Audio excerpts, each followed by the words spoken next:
6,335 pounds, Rockwood 2905 Super Slide outside kitchen private rear bunkhouse model here at Haylett RV of Coldwater, Michigan.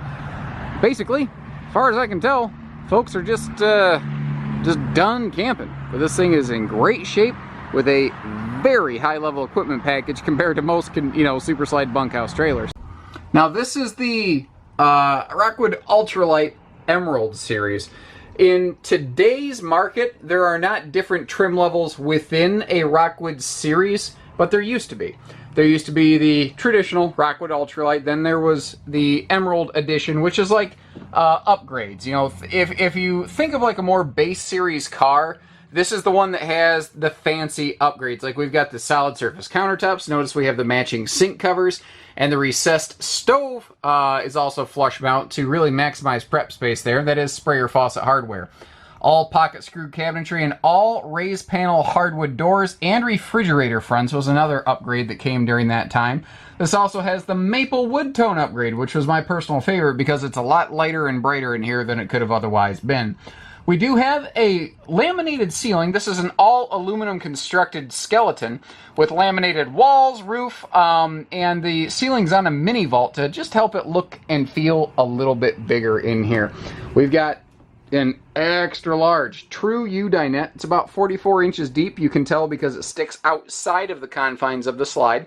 And that is about 7 foot or so long with a big free floating table. So if you do want to move that table over like a coffee table in front of the sofa, or take it outside, or fold it down to sleep on it, you can. And apparently we got a little bit of a low battery. That's why that's chirping. So that's probably going to continue for the rest of the video. Apologies, ladies and gentlemen. Either that, or I'm just in here blowing a lot of hot air and it's saying, hey, knock it off. Anyway, all the windows are going to open for airflow.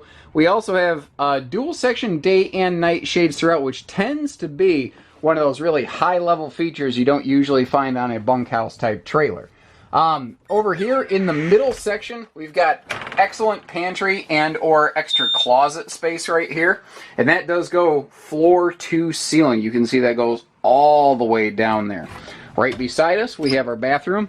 Simple, but effective, but with some classy little Rockwood touches. Like the extra counter space, the window, which obviously has privacy shades. And up top here, in that vaulted ceiling, we do have the bigger vent fan, and if you notice, the lid on that's actually open, and we are looking at a roof vent cover through that fan blade right now. But notice how clean that is. It's a really good indicator that people kept this RV in clean, top condition, and frankly, as I look around, you know, everything that I see really confirms that. Like, the sinks are clean, the shower's clean, there's not antifreeze dribbled everywhere. There's no soft spots or damage in the floor that I've been able to detect. Everything looks really good, actually. Now over here, this cargo bunk does flip up. That's why you've got the big door that we'll see as we walk around the outside. So you've got a huge area there for extra grills and whatnot, but you also notice how there was a ladder there, so you don't have to heave the kids into these upper beds. This bed's a little bit wider. It's what I call a big kid bed. On the back side of the outside kitchen, you get all that extra hanging storage space, and on the left here you see dresser drawer space. And that extra drawer space is something that we'll see repeated up in the master bedroom. So, speaking of drawers and doors, you might have noticed how the dinette ends have drawers and doors on them, but you're thinking, yeah, but how do I get to the storage in the rear bench? And the answer is, from the outside, there's also an outside compartment door there, although you could get to them from the inside as well. This was made during the airbed, hide-a-bed phase in the RV industry before those were phased out. What I can tell you from experience on that is if you are interested in using the hide-a-bed, plan on spending probably $17 whole at the big box store of your choice to get a new air mattress bladder. And if that right there is a deal breaker feature for you guys, I'm sure we can probably manage to grab 20 bucks out of someone's pocket to go get you a mattress. It's not that big a deal. Like, the only visible defect I've really noticed is that someone's toes kicked the faceplate right there on that. That's your furnace hot air return. That's the air intake for your furnace, and just broke one or two of the slats. That's like the worst thing I found on this whole RV, and frankly, considering it's not a brand new RV, I don't think it's that bad. TV does actually dismount. It can float outside, and it can pivot out. Oh my lord, that's loud. I'm so sorry. It can pivot out to face your seating areas as well. Bluetooth, DVD stereo. But this bedroom has treatments that normally half-ton towable bunkhouse trailers just don't have. We have an extra vent overhead. On the far side, we have a full-length hanging wardrobe closet with a little stand in front of it. We've got that front window with weather shield with, again, day and night shades. Now over here we have a traditional hanging closet with a large open stand beside. So if you need the taller hanging space, you have it on the other side, or if you like to feel more open when you sleep, you have it here. The original bedspread that nobody ever uses, the joke that I have is that they're only good for wrapping up a body that you're looking to dispose of, mob style. But, you know, it's still here. They obviously kept track of their stuff. And both sides of the bed have these handy little drawers, so you do have your own little personal drawer storage on each side. Now, one of three things has happened outside here. Either A, this was stored indoors, B, it was stored under a cover, or C, these people were just meticulous about their washing conditioning routines, because the exterior of this looks as close to factory fresh as I could hope something of this age to look. Our Emerald Edition did come with the slam latches and magnet holdbacks on our front pass-through compartments, and it's actually much larger in here than you would think by looking at that baggage door. You might notice the far baggage door is wider, and the reason being they opted to go with more awning space. This is a normal sized pass-through baggage door, but it's an expansive extra large pass-through, but they shrank this door a little bit down to a normal size to give you a longer awning. That's because you notice the awning arm comes clear up here. But as we pop in here, a couple things. You notice on the far side how there's a hitch, and over here we've got some bars. Since these people are basically done, they said, well, the hitching that we had can go with it. So if you are a first-time RV owner, or frankly if you're just upgrading or downsizing, however the case may be, there's a couple $100 worth of hitching here that you're not going to have to pay for, and that is nothing to sneeze at. This does have, if you might have noticed, it actually has 2 power awnings, and we'll revisit that as we come back around the outside kitchen area.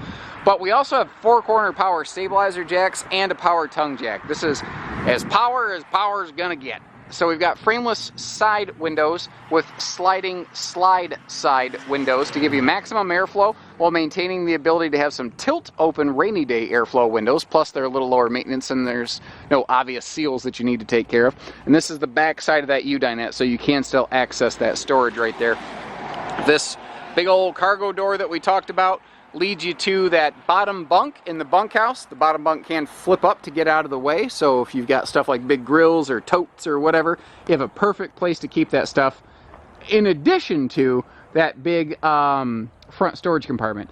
Now this does have a supremely walkable roof. That's one of the things I like about Rockwood's laminated roofing. It's some of the most solid roofing I've walked on, and if you watch my videos, I walk on about every roof that I get a chance to. Strangely though, this one was built without the optional rear ladder. That just kind of surprises me. We didn't sell this one brand new.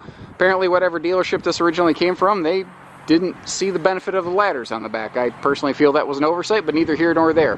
There is an above average chance that a ladder could be applied to this aftermarket. If you are super interested, we just got to double check a wall print to make sure that there's some backers there. I'm not just going to screw some stanchions into some fiberglass not knowing what's behind it, because you're not going to be happy with the result, and neither would I, frankly. Now, dual power awnings. This, I mean, you want to talk about maximum patio coverage? Look at this thing. So you've got a front dedicated patio area where your main entry door are, plenty of room for a picnic table over there, outside TV hookups are there. And even though they have a full-size outside kitchen with that swing-up overhead door to act as cover, they still have an additional awning dedicated basically just to the outside kitchen out here. Now, this does have outside grill hookups right there, but it also comes with this handy little swing-out 2-burner stovetop right here. So this RV at one point did have the outside grill. I know that because this is the side mount bracket, and that is the little free-floating table that goes with it, but I have not located said original grill, so it does not appear that that is actually included with it. The sink, what's nice is that is a real sink with a real drain to a holding tank, the exact same woodwork out here that you have inside, and a microwave. A lot of outside kitchens in travel trailers or even fifth wheels lack that microwave, so you can truly do like full meal prep outdoors, which is kind of cool. And that TV that I mentioned inside, I said it can swivel and dismount. It can mount right up there. One more quick note for towability. This does fall nicely in the half-ton towability weight segments and whatnot, assuming proper capacities, of course. But one of the things that's less obvious is Rockwood's 4-wheel independent torsion axle and suspension system. Long story short, the way that works, if you're going around, especially one of those really aggressive curly Q exits that make you motion sick like you're on a merry-go-round, this thing will handle like it's on rails, and it will try to keep itself flat instead of, you know, body rolling and sort of pulling you off the road. I don't think this is going to last long. We had this weird thing. Last week we had 3 used Rockwoods come in, and each of them in less than 24 hours had money down, purchases pending, either cash or finance. When you see the word Rockwood in the same sentence as the word used, this stuff evaporates, guys. This is the single #1 selling laminated travel trailer brand on the market. It has been for about a dozen years or more. I think it's actually more than that now. I don't know. But the fact is, when you can get a top-level thing like this for a used price tag, they sell themselves. I probably don't even need to put a video like this together, but I do so just because I'm dedicated, and you deserve to know what you're getting into. The good news here is you're only getting into good news. I don't really see any bad news anywhere. Nothing that, I mean, the furnace panel intake has a little, you know, beam snapped off in it. Big deal. I mean, look at everything else you got going on. This ain't gonna last. So take care, stay safe, have fun, and happy camping, everyone.